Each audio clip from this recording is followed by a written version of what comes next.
Thomas, welcome to Africa Live. Authorities in South Africa are saying this is the worst they have seen in years. The weatherman warns more rains could come. How can this be explained in the context of the climate change impact in southeastern Africa? Thomas? Thanks for having me, Richard. And yeah, I think this is a huge disaster. And I would say this is not the first time that we see such a level of disaster, not only in South Africa, but we've also seen in other neighboring countries.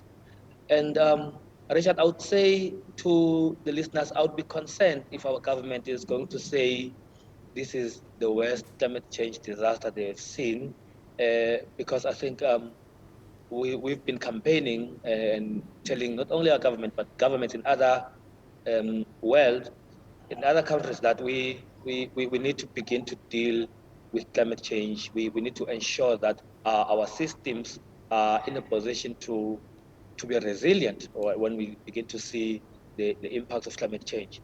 But most notably, I think we also need to realize that this shows how the services that are being provided by our government are not up to standard.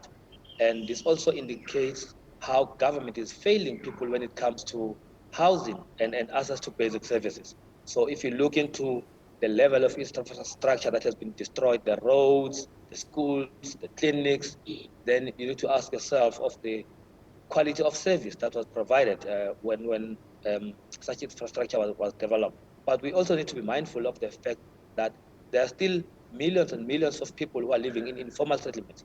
And this time around, we've seen how millions and thousands of those people have been exposed in Durban, and we know that most of them do not have a place to live as we speak. So this speaks to our failure of our government, not only to act on climate change impacts, but also to provide basic services to ordinary residents of this country.